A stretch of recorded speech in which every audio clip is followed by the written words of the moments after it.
Stand by episode 19. Stand by Nicoletta, please. Episode 19 and Nicoletta, go. Thank you very much. Welcome to episode. This is 19 of these. Oh, just move this whole cable. Hold on. It's a little bit even more carnage today because I've been working today online doing Zoom stuff, and my nephew's 21st. So it's been a bit full on. And let's hope the camera works, let's hope the microphone works, let's hope I've got enough memory in my Mac to make this work, because recently I've had a few technical issues, all of my own doing, and stupidity and ignorance.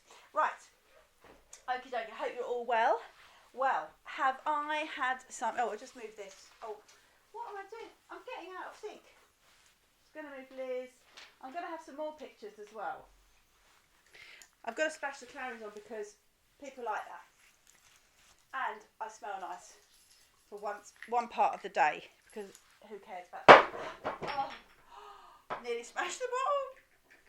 Right, okay. I've got to also crack on with this because my dinner's ready in a minute and I've mugged it.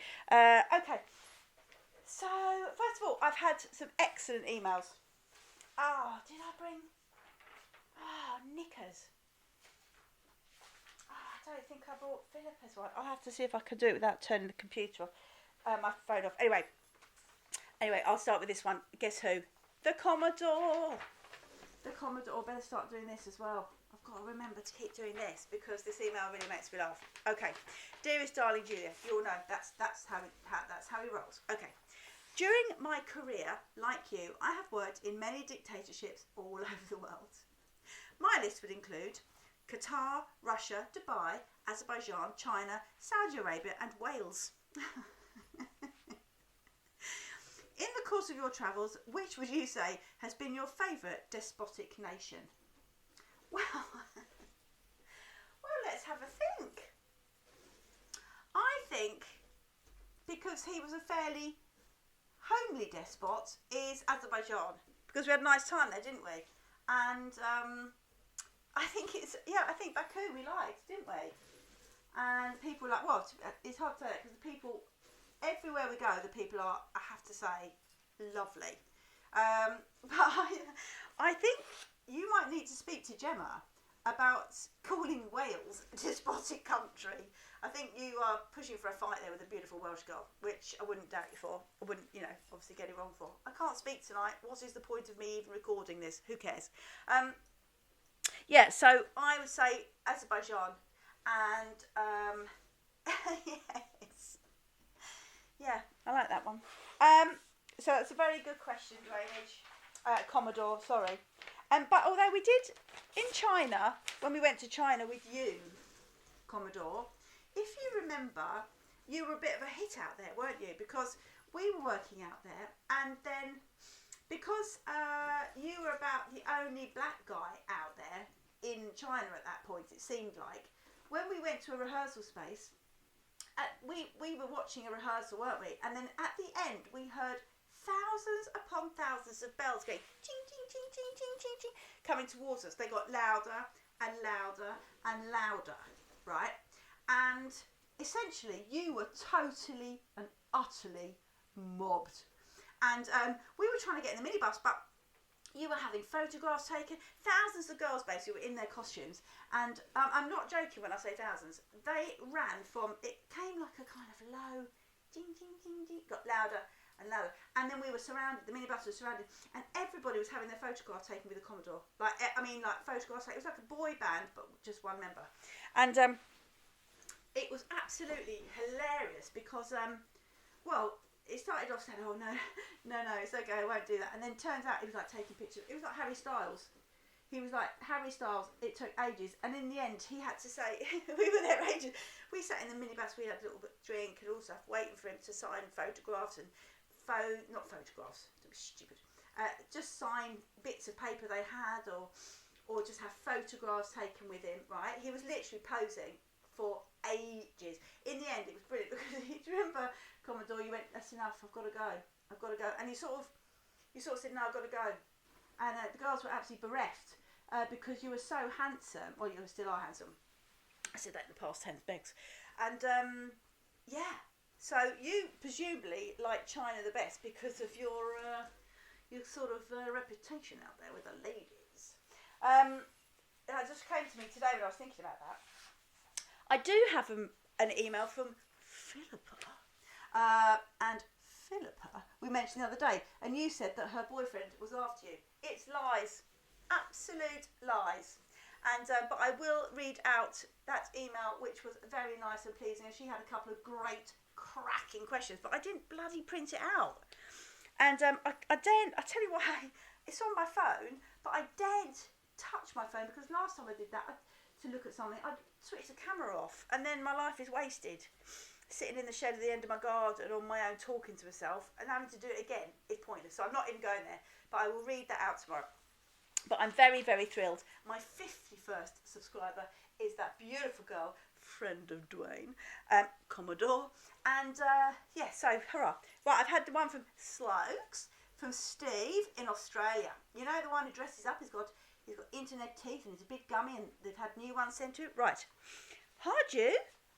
I've been quite busy the last couple of days. I mean, but what with? Literally what with? So we need to hear about that. What have you been busy with? I wonder if it's like sewing things on your outfit. I've been quite busy the last couple of days, so I did a JigJaw binge. Like 3 hours worth! Exclamation mark. It's just like being on comms. I do miss doing our shows. Sad emoji. Hearing you say stand by does invoke a Pavlov's reaction though. He gets a bit nervous. He feels physically sick when we're about to go. But it's okay because Steve, when he works, because he's operating all the audio and he's like a master with his hands, he's controlled of all the audio. He has a foot pedal to speak to me.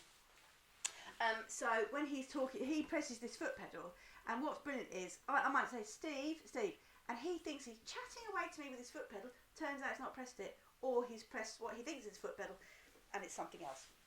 It's one of my favourite things with you, Steve, where you think you're chatting away, wait, and you go, oh, sorry, Jim, I thought I pressed my foot pedal. Anyway, JigJaw is also helping me to learn English too. I look forward to receiving the crocheted wear. You see, he can't wait for it. He's so excited. I put on the faux marching band trousers with the pirate shirt and rainbow boa just to write this email. That's one of your favourite looks, isn't it? And that's just for you hanging around the house. Bethany's here. Hi. She's a little bit tipsy on champagne because we toasted our nephew. Anyway, so yeah, your faux marching band trousers with a pirate shirt and rainbow boa. That's spectacular. And what's nice is I know you have a selection of boas, so that you can coordinate with many things. I'm going to sneeze. It's this room. Oh. I've attached a picture of one of the cockatoos who ate our deck. His name is Peter. I'm going to fold this over in case you try and find his email address, because I know that he's become. Right, that's the cockatoo who ate his deck. And my mum, Nanny T, she loves a cockatoo. Does she? She does, Beth. She does, but she also likes the bird variety. And when she went to Australia, you want the lid? Yeah, because you are being very professional. Mind that glass of champagne. It's perilous over there. Nanny Tish a few years ago went to Australia with an ex-partner. There's an entire show in that bloke. Anyway, they went to Australia, and they went to Kangaroo Valley. Of course, it's called Kangaroo Valley. Anyway, she loved it because in the morning she'd sit and the cockatoos would come out of the undergrowth, trees, and she'd go, and they'd land and she'd feed them. And what she didn't know, obviously, at that time, because they were so prolific, they were like swarming around her. She absolutely loved it, thought she was in bird heaven. Turns out they're a massive pest, and probably at his decking too, the guy she was staying with. But yeah, my Nanny Tish loves a cockatoo, which I'm sure you've gathered. Right, okay. What other news? Okay, so my mother-in-law was topless in the garden the other day, and a cardo popped round and delivered her delivery. Can you imagine? They just bowled through the back gate, because it says, please, you know when you write delivery instructions, it says just come through the back gate. Oh, Jane forgot, didn't she? And a cardo bowled through. Well, I don't know who screamed louder. Anyway, it was a very speedy delivery, let's just say that. The aubergines and the Betty Crocker's cream cake mix, it was the fastest delivery in town, I think. But thank you for telling me that, Janie. I think it's sweet. I mean, it was sunny out and it was hot, to be fair, so it's your own garden, isn't it? I think it's just a shame you forgot they were coming, eh? Right, so, Claire, you know, Pearly, it's this room, isn't it? It makes us sneeze. So, Pearly, Queen, Tassel, Nipple, Tassel, Claire has emailed, and she listens while she's cooking her dinner, which is nice. And she said, Ju, I'll try and do Beckenham. She's South London, and she said, Ju, can you remember the story about St Pancras? It's really funny, isn't it? That's a little bit like her voice. I'm sure, in fact, it's probably so uncanny. Claire probably thought it was her on this recording. Anyway, so we were doing an opening of St Pancras Station, okay, and all the royals were coming and all that malarkey. None of them smiled, but they all came. And anyway, there was this new bullet train that was going to run through Kent. It was like this opening of this as well. It was like the showing off of this new train. And I was I was running around on the deck with the stage management team, and sorry, my nose is running. I'm so sorry. And anyway, so I was chatting away to the drivers and stuff. We were on a bit of a break, and I blagged. It was all run by computers. Okay, so there were no actual seats in the train. It was all emptied, and there were all these clever people making the train work through computers and laptops because it wasn't ready yet. Anyway, it was this big night, and everybody was going to see this train. Anyway, so I was chatting. I said, "Can you take it on us? Can you take it on us? We'd love to have a go on the train, and we've got a few minutes, and we've got a bit of a break, so it'd be amazing balls." Anyway, so they said, "Yeah." So we got in the train. I said, "Quick, guys, come on! We've got a quick break." Now Sam and Maz, who were show calling, were at the other end of the platform. Right, they were doing they were doing notes and stuff like that with the director. And so I said, "Quick! We've got a break. Let's get on the train. We can have a ride on this train." So they started up with all their computers and stuff, and we started going out of St Pancras Station, and we all had our radios, our stage management radios with us, and I heard, we started off and we were all chatting, and then I heard, stand by please, stage management, we need you at platform 2, and we are heading out, like we are heading towards Kent at this point, and it kept going, and we're going, stand by please, and we're going, we'll be there in a minute, sorry, we're just, any second now, we'll be there, no problem, we're on our way. Like, and everybody was like, "Oh my God, like we are in so much trouble." I was like, any chance you can stop the train actually? And they go, "Oh, it's not as easy as that really, because it's like," oh my God, it got so far out, and in the end, they managed to stop the train, and they were a bit peed off about actually, because they were doing a bit of a test run, and I think they thought that we had a bit of a longer break than we did. And anyway, so we managed to stop the train, and they managed to eke it back. It was really complicated. It sort of stalled and all sorts. And so they managed to eke the train back towards the station. As soon as we saw anything that resembled platform, we jumped off out the door and legged it up the platform. And they're like, "Hi, okay, standing by." Anyway, we're like, "Where have you been?" "Nowhere, absolutely nowhere. It's all fine." Team were laughing because we did get back, and I took it. Yeah, I stood there, I admitted it. I said, yeah, I was just doing a bit of chat. And I took the team to Bexley Head. Mum? Yes, darling? What that bit there, does that look red or purple? I don't know from here. Does that look like a red or... Does that look like... What, on the box or where you are? Where I am.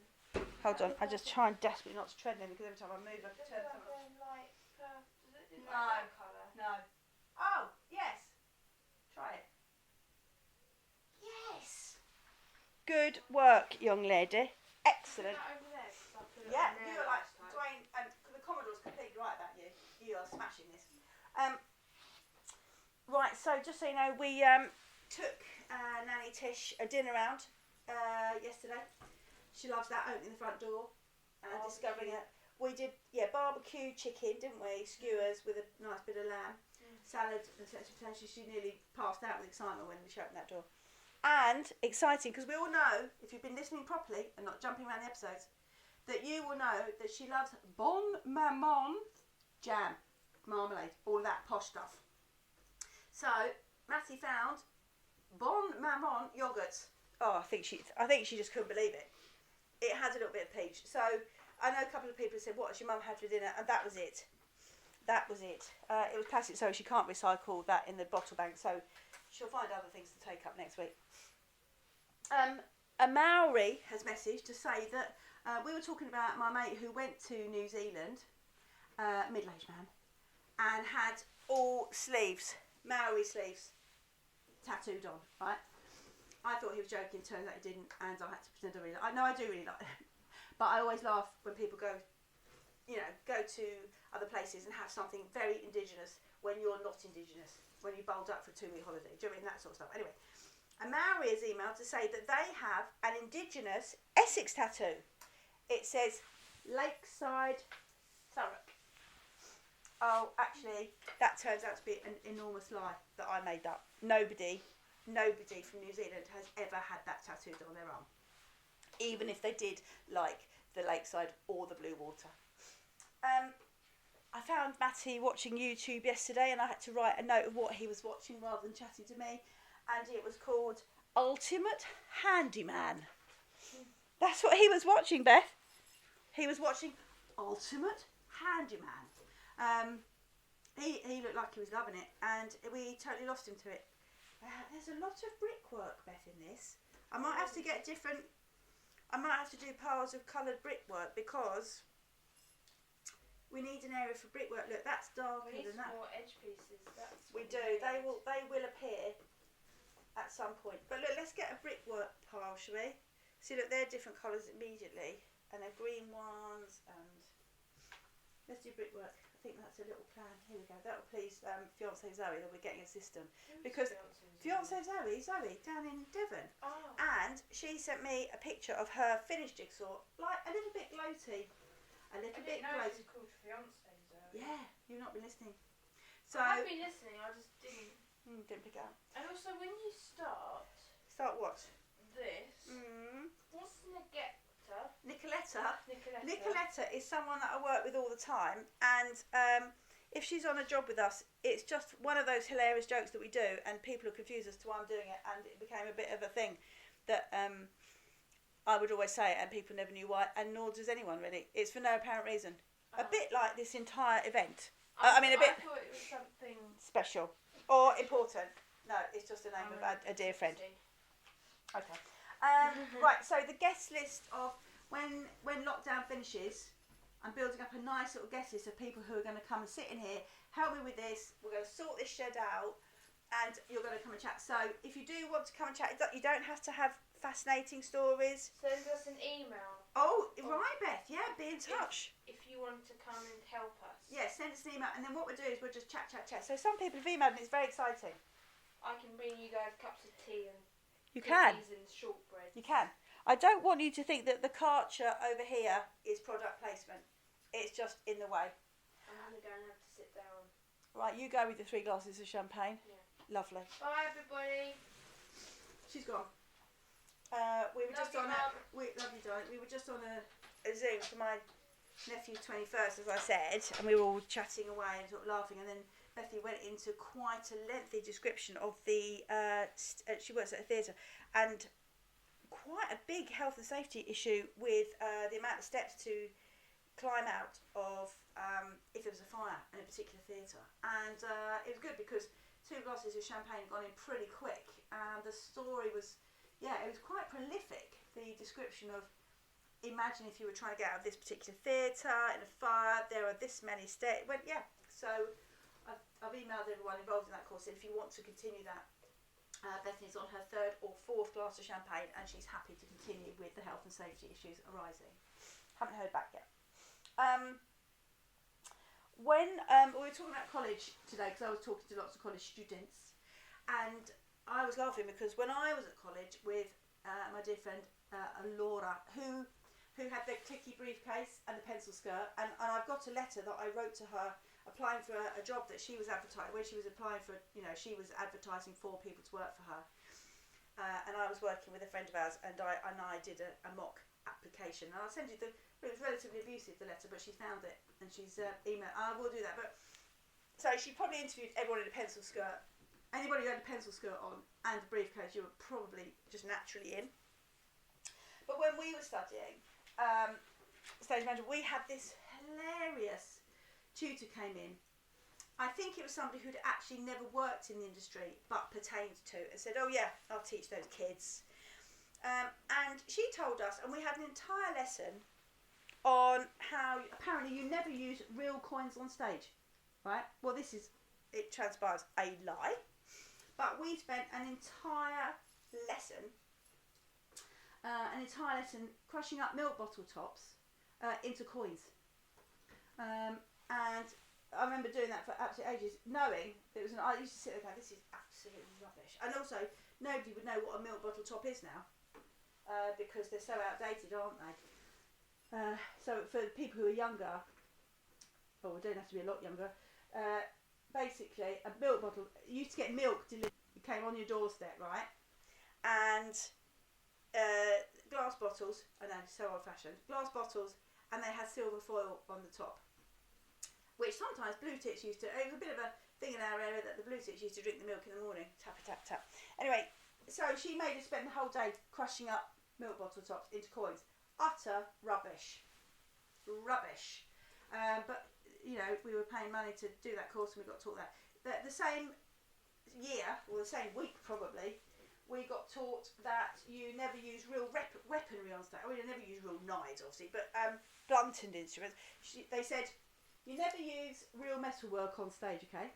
So what you do is, in the wings, there's somebody with metal, and then people on stage would use wooden swords, and what you'd have to do is stand in the wings and you'd have to match the metalwork to the wooden ones on stage. I mean, again, utter rubbish. I was wetting myself with Stephen from Sussex the other day about that.